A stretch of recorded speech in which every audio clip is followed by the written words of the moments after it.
So I've done a few videos on self-doubt now. I've talked about what triggers it, what it really is at the deepest level, and some techniques to overcome it.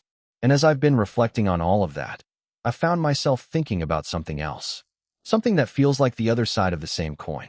Something I've been avoiding for a long time. I started thinking about what I was like when I first started this channel. And I realized something that I don't think I've fully admitted to myself until now. I didn't have self-trust. I didn't have self-confidence. Not really. Not at the core. I had achievements.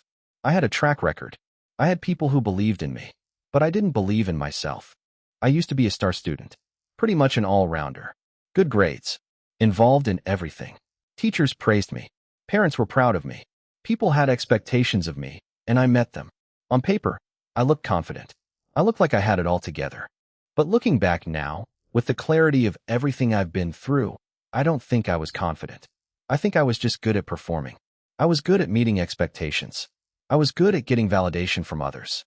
I was good at being what people wanted me to be. But I didn't actually trust myself. I didn't know who I was underneath all of that performance. I was a reflection of other people's expectations, not a person with my own solid foundation. Then things started going downhill. I still made it to a top university. Everyone expected me to thrive. Everyone expected me to continue being that star student. But instead of gaining motivation, I completely gave up on myself. I withdrew. I stopped trying. I stopped believing. I stopped showing up. And I think the reason I gave up so easily was because I didn't have the foundation. I didn't have self-trust. I didn't have self-confidence. I had external validation. I had achievements. I had a track record of success. But I didn't have an internal anchor. I didn't have something inside me that said, I can handle this. I'm going to be okay. I trust myself to figure this out. So when the external validation stopped, when the achievements became harder to reach, when things got difficult, when I wasn't getting the same praise and recognition, I had nothing to hold on to. I crumbled. Because my entire sense of self was built on borrowed confidence. And when the loan was called in, I had nothing left. That's what I want to talk about today. Self-trust and self-confidence. What they really are. Why I didn't have them. And what it looks like to try to build them from scratch. I think self-trust and self-confidence are two different things, but they're deeply connected. And I want to be really honest about what I think they actually are, not the dictionary definitions, but what they mean to me after everything I've been through. Self-trust, to me, is the belief that you can rely on yourself. It's knowing that you'll show up for yourself, that you'll follow through on what you say you're going to do, that you'll make decisions that are in your own best interest, that when things get hard, you won't abandon yourself, that you'll be there for you. I didn't have this. I look back at all the times I let myself down, all the promises I made to myself that I broke, all the times I said I would do something and then didn't, all the times I chose what others wanted over what I needed, all the times I avoided difficult things instead of facing them. I didn't trust myself to handle life. And because I didn't trust myself, I kept proving to myself that I couldn't be trusted. It was a cycle, a vicious one. My automatic yes. That was a lack of self-trust. I said yes because I didn't trust myself to say no. I didn't trust that I could handle the discomfort of disappointing someone. I didn't trust that my own needs were valid enough to prioritize. So I said yes, and then I resented myself for it. That's not trust. That's self-abandonment. My freeze response. That was a lack of self-trust. I didn't trust that I could handle the pressure of a difficult conversation.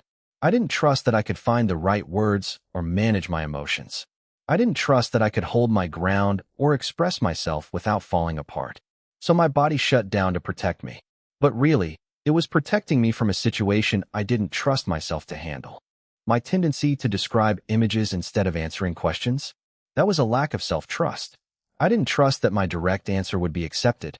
I didn't trust that I had the right to be concise and clear. I felt the need to over-explain, to justify, to set the scene before I felt safe enough to give the actual answer. That's not trust. That's asking for permission to speak. Self-confidence, on the other hand, is the belief that you are capable. It's not about being perfect or knowing everything. It's not about never failing. It's about trusting your ability to learn, adapt, and figure things out.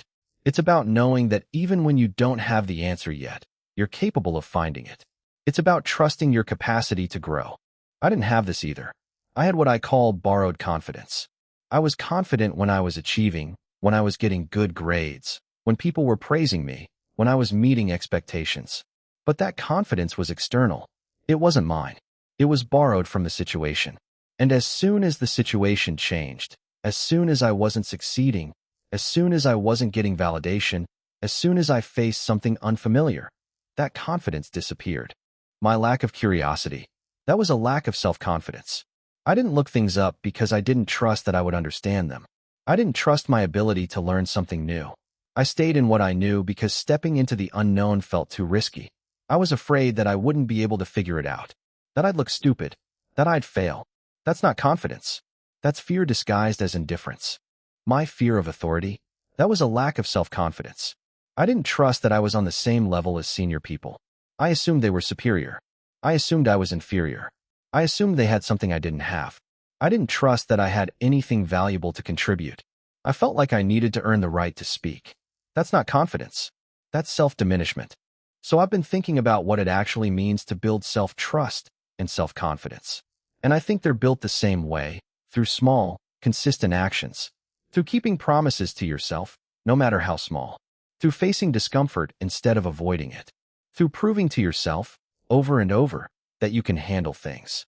Every time I say no when I want to say no, I'm building self-trust. Every time I pause before answering instead of blurting out the first thing that comes to mind, I'm building self-trust. Every time I look up something I don't know instead of pretending I do, I'm building self-confidence.